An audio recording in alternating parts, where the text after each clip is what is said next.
நம்ம இருக்கிறது தமிழ்நாடா இல்லை கொலை நாடான ஒரு செகண்ட் மக்களே கன்ஃபியூஸ் ஆகுற அளவுக்கு தான் இப்போ கரண்டாக தமிழ்நாட்டுடைய நிலை இருக்குது அப்படின்னு சொல்லலாம். எந்த பக்கம் பார்த்தாலும் கொலை கொள்ளை இன்னும் நிறைய விஷயங்கள் நடந்துட்டு தான் இருக்குது. நமக்கு தான் இப்படி ஒரு டவுட் இருக்குன்னு பார்த்தா நம்ம மனசில் இருக்க விஷயத்தெல்லாம் ஒருத்தர் மைக்கு போட்டு பேசுகிறாருப்பா அப்படிங்கிற மாதிரி எதிர்க்கட்சி தலைவரான திரு எடப்பாடி பழனிசாமி அவர்களும் எக்ஸாக்டாக இதே லைனை தான் அட்ரஸ் பண்ணி பேசியிருக்காரு. தமிழகத்தில் சட்ட ஒழுங்கு அடியோடு சீர்குலைஞ்சு போச்சு. எங்க பார்த்தாலும் கொலை கொலை நடக்காத நாளே இல்ல. இந்த திமுக ஆட்சியில பொறுப்பேற்று 4 ஆண்டுல 7737 கொலை நடந்திருக்குது. 6 மாசத்துல மட்டும் 730 கொலை தமிழகத்தில் நடந்திருக்குது. வணக்கம் and welcome to the show day today with me DD. இன்னைக்கு நாட்டில் என்ன நடக்குதுன்னு தெரிஞ்சுக்கலாமா? முன்னாடியே சொன்ன மாதிரி தினம் நாளுக்கு நாள் இந்த குற்றங்கள் அப்படிங்கிறது அதிகமாகிக்கிட்டே தான் போகுது. அதுவும் இந்த கொலை சம்பவங்கள்னு எடுத்துக்கிட்டோன்னா அது நடக்கிறதுக்கு அளவே இல்லை அப்படிங்கிற ரேஞ்சுக்கு பட்ட பகலில் நிறைய இடங்கள்ல நடக்க ஆரம்பிச்சிருச்சு. முன்னாடியெல்லாம் ஏதாவது ஒரு குற்ற சம்பவம் நடக்குது அப்படின்னா சட்டம் கடுமையாக இருக்கும், நிறைய ஆக்ஷன்ஸ் எல்லாம் எடுப்பாங்கன்னு யாருக்கா இருந்தாலும் ஒரு பயம் இருக்கும். ஆனால் இப்போ பயம்னா கிலோ எவ்வளோன்னு கேட்குற அளவுக்கு தான் இப்போ தமிழ்நாட்டினுடைய சட்ட ஒழுங்கு இருக்குன்னு சொல்லலாம். முதல் சம்பவம்னு எடுத்துக்கிட்டோன்னா சேலம் ஹஸ்தம்பட்டியில் இருக்க காவல் நிலையத்துக்கு பக்கத்திலேயே மதன்குமார் அப்படிங்கிறவரை ஹோட்டலில் சாப்பிட்டுக்கிட்டு இருந்தவரை மர்ம கும்பல் வெட்டியே கொள்றாங்க. இதுக்கான காரணம் என்ன அப்படின்னு பார்த்தோம்னா அவர் தூத்துக்குடியை சேர்ந்தவர். அங்கே நடந்த ஏதோ ஒரு தகராறில் அவர் யாரையோ கொலை செஞ்சுட்டதாகவும் அதுக்கப்புறமா டெய்லியும் சேலத்தில் இருக்க ஹஸ்தம்பட்டி காவல் நிலையத்தில் அவர் காலையிலையும் மாலையிலையும் கையெழுத்து போடணும் அப்படிங்கிறதுக்காக அவர் மனைவியோட அங்கே ஒரு ஹோட்டல் அறையில் ரூம் எடுத்து தங்கியிருக்காரு. அங்கே கையெழுத்து போட்டு முடிச்சுட்டு வெளியே ஹோட்டலுக்கு சாப்பிட வந்தவரை அந்த கூட்டத்தில் இருந்தவங்க வெட்டி கொண்டிருக்காங்க.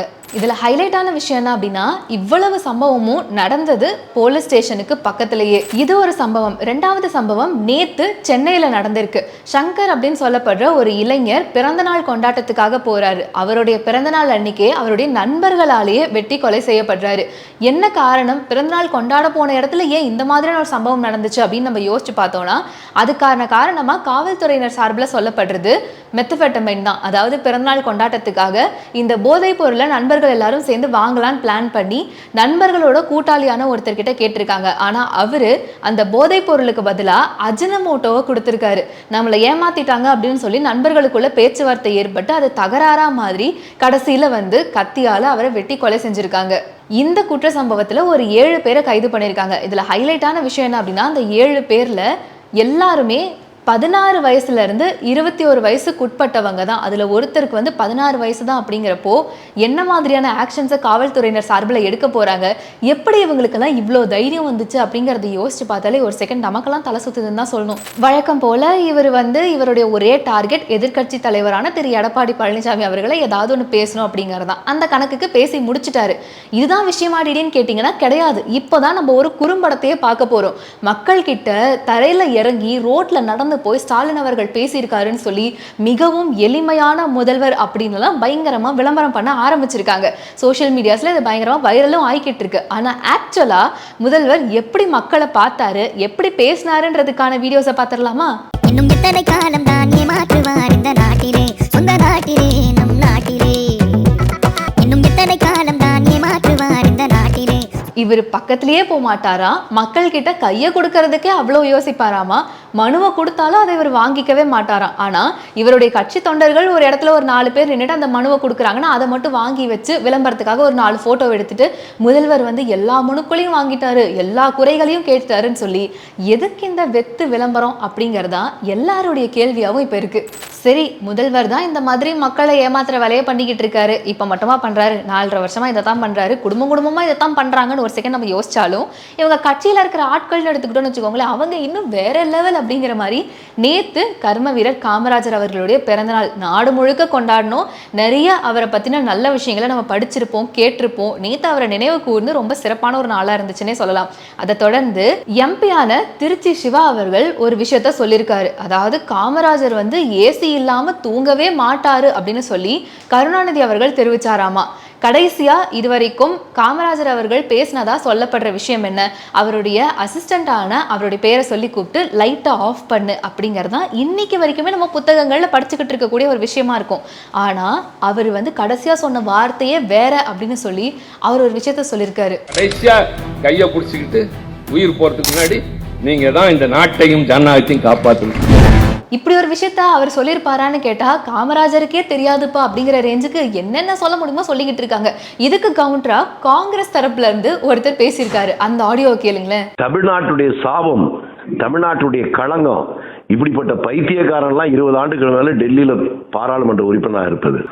அந்த ஆளுக்கு புரிஞ்சுக்கணும். எமர்ஜென்சில தமிழ்நாட்டை விட்டு தாண்டி போனாதான் எமர்ஜென்சில பிடிச்சாங்க, தமிழ்நாட்டுல பிடிக்கலன்னு சொல்ற பைத்தியக்காரனுங்க சொல்றேன். எங்க ஊர்க்காரன் தான். திமுக ஆட்சி 76 ஜனவரி 30 டிஸ்மிஸ் ஆகுது. 75 ஜூன் 25 எமர்ஜென்சி வருது. அதற்கு அப்புறமா 6-7 மாசம் திமுக ஆட்சி இருக்கிற வரை இவங்க தானே ஆட்சியில இருந்தாங்க. அப்பதான் என்ன எமர்ஜென்சில கைது பண்ணாங்க. இந்த ஆட்சி என்ன பண்ணுச்சப்போ ஆட்சியவர்கள் பேரால் இருந்து அவங்க கைது பண்ணாங்க. தடுத்து நிறுத்த துணிச்சல் உங்களுக்கு உண்டா? என்னதான் இருந்தாலும் ஒரு தலைவர் மக்கள் போற்றக்கூடிய ஒரு எளிமையான, ஆக்சுவலா எளிமை அப்படிங்கிறதுக்கு கரெக்டான எக்ஸாம்பிளா சொல்லப்படுற ஒரு தலைவர் அவர் இப்ப இல்லைன்ற ஒரே காரணத்துக்காக என்ன வேணா சொல்லிக்கலாம், நம்ம சொல்றதுதான் கதைன்னு சொல்லி இப்படி எல்லாம் பேசினா நியாயமா இருக்கான்னு சொல்லி மக்கள் எல்லாம் கேள்வி கேட்கிறாங்க. இவருடைய இந்த கருத்துக்கு உங்களுடைய கருத்துக்கள் என்ன அப்படிங்கறத கமெண்ட்ஸ்ல சொல்லுங்க. இப்படி சம்பந்தமே இல்லாம வளர்றதுக்கு பேர் போன கட்சின்றது நம்ம திராவிட மாடல் கட்சின்னு தெரியும். இன்னொரு பக்கம் விளம்பரத்துக்கு பேர் போன கட்சின்னு சொன்னாலும் அது மிகையாகாது அப்படின்னு தான் சொல்லணும். ஏன்னா சமீபத்துல எதிர்க்கட்சி தலைவரான திரு எடப்பாடி பழனிசாமி அவர்கள் மக்களை காப்போம் தமிழகத்தை மீட்போம் பிரச்சாரத்துல ஒரு விஷயத்த சொல்லியிருந்தாரு. ஓரணியல் தமிழ்நாடு அப்படிங்கிற பரப்புரையை வச்சுக்கிட்டு மக்களை ஏமாத்த போறாங்கன்னு சொல்லி ஒரு துண்டு பிரசுரத்தை கையில வச்சுட்டு அதுல இருக்கக்கூடிய சில விஷயங்களை படிச்சு இப்படியெல்லாம் சொல்லுவாங்க, நீங்க நம்பி ஏமாந்துடாதீங்கன்னு சொல்லி நிறைய விஷயங்கள் சொன்னாங்க. வழக்கம் போல நம்மளோட ஊபிஸ் அந்த வீடியோவை எடுத்து என்ன பண்ணிருக்காங்கன்னா நடுவில் அவர் சொன்ன நெகட்டிவான பாயிண்ட்ஸ் எல்லாத்தையும் கட் பண்ணி, அதாவது திமுக எந்த அளவுக்கு மக்களை ஏமாத்துது, எப்படியெல்லாம் ஏமாத்த இன்னும் பிளான் பண்ணிக்கிட்டு இருக்குன்னு சொன்ன எல்லாத்தையுமே கட் பண்ணிட்டு ஓரணியல் தமிழ்நாடு பத்தி எதிர்க்கட்சி தலைவரான எடப்பாடி பழனிசாமி அவர்களே பிரச்சாரம் பண்ணிக்கிட்டு இருக்காரு அப்படின்னு சொல்லி அந்த வீடியோவை இப்ப வைரல் பண்ணிட்டு இருக்காங்க. இது உங்களுடன் ஸ்டாலின். யாருடன் ஸ்டாலின்? உங்களுடன் ஸ்டாலின். இதுல பாத்தீங்கன்னா தொழில் வரி விதிப்பு, புதிய தொழில் உரிமம் புதுப்பித்தல், குடிநீர் இணைப்பு, அடிப்படை வசதிகள், பிறப்புச் சான்று, இறப்புச் சான்று, புதிய சொத்து, காலிமனை வரி விதிப்பு, பாதாள சாக்கடை இணைப்பு, சொத்து வரி பெயர் மாற்றம், கட்டட அனுமதி, இப்படி 46 ஐட்டங்களை அடிச்சு வீடு வீடா அரசு ஊழியர் உங்ககிட்ட கொடுத்து உங்களுக்கு உடனே தீர்வு வாங்குறாங்க. அதை பத்தி தான் நம்மளுடைய முதல்வர் மு.க. ஸ்டாலின் அவர்களும் ஸ்டேஜ்ல பேசியிருக்காரு. அவரே நமக்கு தான் விளம்பரம் பண்ணி கொடுத்திருக்காரு அப்படிங்கிற ரேஞ்சுக்கு பில்டப் பண்ணிட்டு இருக்காங்க. ஸ்டாலின் ஐயா, விளம்பர மாடலுக்கு பேர் போன அரசு தான் நீங்க, அதுல டவுட்டே கிடையாது. ஆனா அந்த விளம்பரத்தை கொஞ்சம் மக்களுக்கு நல்லது செய்யறேன், அதுல நான் விளம்பரம் தேடிக்கிறேன்னு பண்ணா கூட ஒரு 4 பேர் பயனடைவாங்க. அந்த ஐடியா மட்டும் ஏன் உங்களுக்கு வரவே மாட்டேங்குது? ஏன் இதை சொல்றேன்னா, இப்போ தமிழகத்துல மக்களுடைய நிலைமை அந்த அளவுக்கு மோசமா தான் இருக்குன்னு நமக்கு தெரியும். தினம் தினம் நிறைய விஷயங்கள் நம்ம கேள்விப்பட்டுக்கிட்டே தான் இருக்கோம். ஆனா அன்றாட வாழ்க்கையில மக்கள் எந்த அளவுக்கு ஸ்ட்ரகிள்ஸை ஃபேஸ் பண்றாங்கன்றது தான் இப்போ நம்ம பார்க்க போறோம். அரசு மருத்துவமனைகள் அப்படின்னு எடுத்துக்கிட்டோம்னா கள்ளக்குறிச்சியில இருக்க அரசு மருத்துவமனையில பெட் எதுவுமே ஒழுங்கா இல்லை, எல்லாமே கிழிஞ்ச நிலையில இருக்கு. முக்கியமா குழந்தைங்களுக்கு அங்க தொட்டிலே இல்லை அப்படின்றதுனால தாய்மார்களும் குழந்தைங்களை தரையில படுக்க வச்சுட்டு அவங்களும் தரையில உட்கார்ந்துட்டு இருக்க ஒரு நிலைமை தான் ஏற்பட்டிருக்கு. திண்டுக்கல் அரசு மருத்துவமனையில திடீர்னு ஏதோ ஒரு புகைமூட்டம் ஏற்பட்டதுனால அங்க இருக்கிற பேஷண்ட்ஸ் எல்லாருமே, முக்கியமா பிரசவ வார்டில் இருக்கிறவங்களும் குழந்தைங்களெல்லாம் தூக்கிட்டு வெளியே ஓடி வர காட்சியும் இப்போ சோஷியல் மீடியாவில் வைரல் ஆயிட்டு இருக்கு. சும்மாவே திண்டுக்கல் அரசு மருத்துவமனை அப்படின்னு எடுத்துட்டோம்னா அங்கே டாக்டர்ஸோ நர்ஸோ கரெக்டாக இருக்கிறது இல்லை, எது கேட்டாலும் எரிஞ்சு விழுகிற மாதிரி தான் பேசுறாங்கன்னு ஏகப்பட்ட கம்ப்ளைண்ட்ஸ் வந்துட்டு இருக்கு. இந்த மாதிரி எங்க ஒரு அராஜகமே கிடையாது சார். என்னன்னாக்கா நாங்க பிரசவ வார்டில் கொள்ளையில கொண்டு சேர்த்து வச்சிருக்கோம். இந்த மாதிரி எங்க ஒரு அராஜகமே கிடையாது சார். என்னன்னாக்கா நாங்க பிரசவ வார்டில் கொள்ளையில கொண்டு சேர்த்து வச்சிருக்கோம். ஒரு பிள்ளையில பார்க்க போனா கூட விஐபி பாஸ் வாங்கி போற மாதிரி என்னமா கோயில் திருவிழால போய் பாக்குற மாதிரி இருக்கு. எந்த ஒரு அனுமதியும் கிடையாது. இன்னைக்கு ஃபயர் ஆயிடுச்சுன்னு சொல்லி எல்லாத்தையும் வெளியில விரட்டினாங்க. எந்த வார்டுல எந்த ஃபயர் ஆச்சுன்னு எங்களுக்கே தெரியாது. இதுக்குன்னு எங்க புள்ள குட்டியை நான் விட முடியும். நான் இல்ல, என் பிள்ளைன்னு இல்ல, இருக்கிற எல்லா பிள்ளைகளுமே எங்களுக்கு பிள்ளைதான். ஏன்னா எல்லாருக்குமே ஒண்ணுதான் நான் பேசுறேன். எல்லா பிள்ளை குட்டியும் எல்லாத்துக்கும் ஒண்ணுதான். தாய் தப்பையும் எல்லாரும் ஒண்ணுதான். அண்ணன் தம்பி மாதிரிதான். நம்ம இந்த வார்டை பொறுத்தவரை என்னன்னு எங்களுக்கே தெரியாம அவங்களே விரட்டுறதுக்கு எங்களுக்கு அனுமதி இல்லை. என்ன அனுமதினா உள்ள விட மாட்டேங்கிறாங்க. எதனால உள்ள விட மாட்டேங்கிறாங்க? ஸோ அரசு மருத்துவமனைகளினுடைய மெயின்டெனன்ஸ் இப்போ இந்த லட்சணத்துல தான் இருக்கு. திருச்செந்தூர்ல ஒரு சிறுமிக்கு பாலியல் தொல்லை கொடுத்த புகார்ல போலீஸ்காரர் மிகாவேல் அப்படிங்கிறவர் கைது செய்யப்படுறாரு. இதுக்கு முன்னாடியே ஒரு கைம்பெண்ணை ஏமாற்றின விவகாரத்துல இவரை சஸ்பெண்டும் செய்யப்பட்டிருக்காங்க. இப்போ மறுபடியும் அதே மாதிரியான ஒரு குற்றத்தை திரும்ப பண்ணிருக்காரு. இவருக்கு என்ன மாதிரியான தண்டனைகளை கொடுப்பாங்கன்னு வெயிட் பண்ணோம்னா இந்த நியூஸாவே போயிடும். நிறைய பேருக்கு இப்படி ஒரு சம்பவம் நடந்துச்சுன்னே தெரியாது. ஆனா அஜித்குமாரனுடைய லாக்அப் டெத் வழக்குல என்னென்ன மாதிரியான மடைமாற்று அரசியல் பண்ண முடியுமோ பண்ணாங்க. அதை தொடர்ந்து நேத்து பார்த்தோம் அப்படின்னா அஜித்குமாரனுடைய குடும்பத்துல இருக்க எல்லாரு கூடயும் அங்க இருக்கிற காவல்துறையினரும் திமுக பிரமுகர்களும் பேசிக்கிட்டு இருக்க ஒரு வீடியோ வைரல் ஆயிருக்கு. நிறைய பேர் என்ன பேசுறீங்க அப்படின்னு சொல்லி கேட்க போனப்போ ஒருத்தர் ஜன்னலை சாத்துற மாதிரியும் அதுக்கப்புறம் என்ன நடந்துச்சுன்னு தெரியல, ஒருவேளை அஜித்குமாரனுடைய குடும்பத்துல இருக்கவங்க மிரட்டப்படுறாங்களான்னு சொல்லி நிறைய கேள்விகளும் வைக்கப்பட்டிருக்கு. இப்போ இந்த விஷயம்லாம் எதுவுமே வெளியே வராது தானே. என்னதான் சட்டம் ஒழுங்கு பெண்கள் பாதுகாப்புன்றது மோசமான நிலைமையில இருந்தாலும் இன்னொரு பக்கம் ரொம்பவும் அவல நிலையில இருக்கக்கூடிய ஒரு துறைன்னு சொல்லணும்னா போக்குவரத்து துறை தான். ஏன்னா நேத்து சென்னையில பார்த்தோம் அப்படின்னா போக்குவரத்து ஊழியர்களுக்கு கொடுக்கப்படுற 11 லட்சம் ரூபாய் நிலுவைத் தொகை அப்படியே இருக்கிறதுனால அரசு பேருந்துகளை ஜப்தி பண்ற வேலையில உயர்நீதிமன்றம் இறங்கியிருக்காங்க. அதனால நேத்து சென்னை கோயம்பேடுல அரசு பேருந்துகளை ஜப்தி செஞ்சிருக்காங்க. இதனால பயணிகள் எல்லாரும் பாதி வழியில இறக்கி விடப்பட்டிருக்காங்க. பயணிகள் எல்லாருமே அவதிக்குள்ளாயிருக்காங்க அப்படிங்கிற தகவல் வெளியா இருக்கு. இது மட்டும் இல்ல, இன்னும் தமிழ்நாட்டில் எடுத்துக்கிட்டோம்னா சொல்லிக்கிட்டே போலாம். இன்னைக்கு நாள் ஃபுல்லா நான் பேசிக்கிட்டே இருந்தாலும் பத்தாதுன்ற மாதிரி அவ்வளவு குற்றமும் குறையும் இருக்கு, அவ்வளவு சட்ட ஒழுங்கு பிரச்சனைகள் இருக்கு. ஆனா நாங்க ட்ரெண்ட் பண்ணக்கூடிய ஹேஷ்டேக் என்னவா இருக்கும், உங்களுடன் ஸ்டாலின் அப்படிங்கறதான்.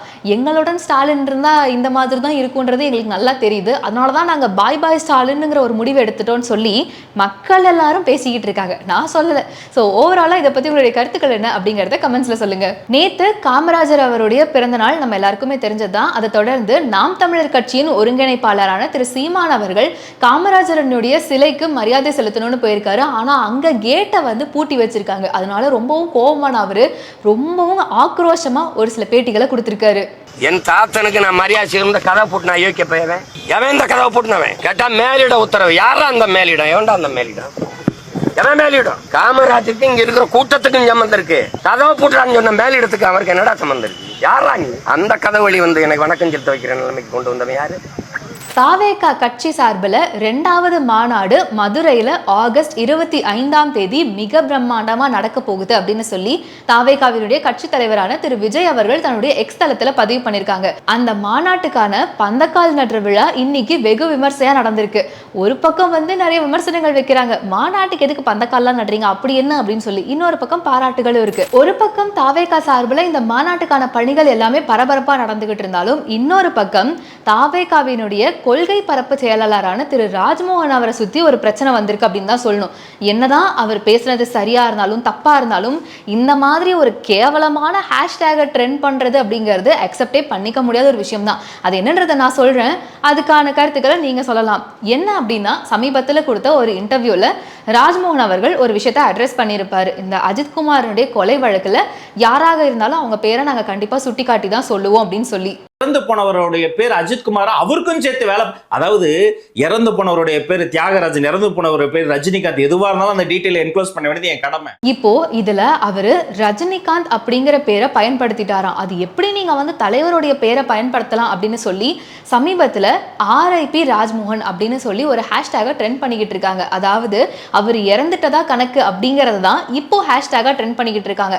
பிறகு அவர் ஒரு விளக்க உரையும் கொடுத்து, இல்ல யாரா இருந்தாலும் சரி, ஒரு சாதாரண மனிதன்ல இருந்து ஒரு லெஜெண்டரி ஆக்டரா இருந்தாலும் யாருக்கு எந்த ஒரு அநீதி இழைக்கப்பட்டாலும் அவங்களுக்கான குரலை நாங்க கொடுப்போன்றதை குறிப்பிட்டு தான் அதை சொல்லியிருந்தேன்னு சொன்னாலுமே நான் சொன்னேன், இறந்து போன விக்டிமுடைய பேர் எதுவாக இருந்தாலும், ஒரு பெரிய ஸ்போர்ட்ஸ் பிளேயராக இருந்தாலும், ஒரு பெரிய லெஜெண்டாக இருந்தாலும் அதை சொல்ல வேண்டியது நம்முடைய கடமை.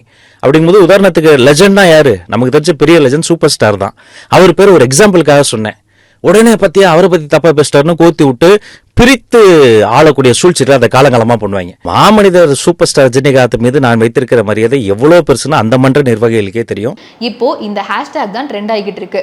அவர் பேசுனது சரியா தப்பா அது எல்லாமே செகண்டரி. அதுக்காக நீங்க மன்னிப்பு கேட்க சொல்றோம் அப்படிங்கிற மாதிரியான விஷயத்த சொன்னா கூட ஓகே. ஆனா எப்படி இவ்வளவு சீப்பான ஒரு ஹேஷ்டேக் ட்ரெண்ட் பண்றீங்கன்றதுதான் எல்லாரோட கேள்வியா இருக்கு. இதுக்கு உங்களுடைய கருத்துக்கள் என்ன அப்படிங்கறத கமெண்ட்ஸ்ல சொல்லுங்க. உலக தமிழ் சொந்தங்களுக்கு வணக்கம். நான் ராஜவேல் நாகராஜன். பேசு தமிழா பேசு வலையொலியுடைய வளர்ச்சிக்கு நீங்களும் உறுதுணையாக இருக்கணும்னு நினச்சிங்கன்னா இந்த வீடியோடைய டிஸ்கிரிப்ஷனில் இருக்கக்கூடிய ரேசர் பே லிங்கை கிளிக் பண்ணுங்கள். அந்த லிங்க்கில் போயிட்டு உங்களுக்கு விருப்பமான தொகையை பேசு தமிழா பேசுவனுடைய வளர்ச்சிக்கு உங்களுடைய பங்களிப்பாக நீங்கள் கொடுக்கலாம். நன்றி, வணக்கம்.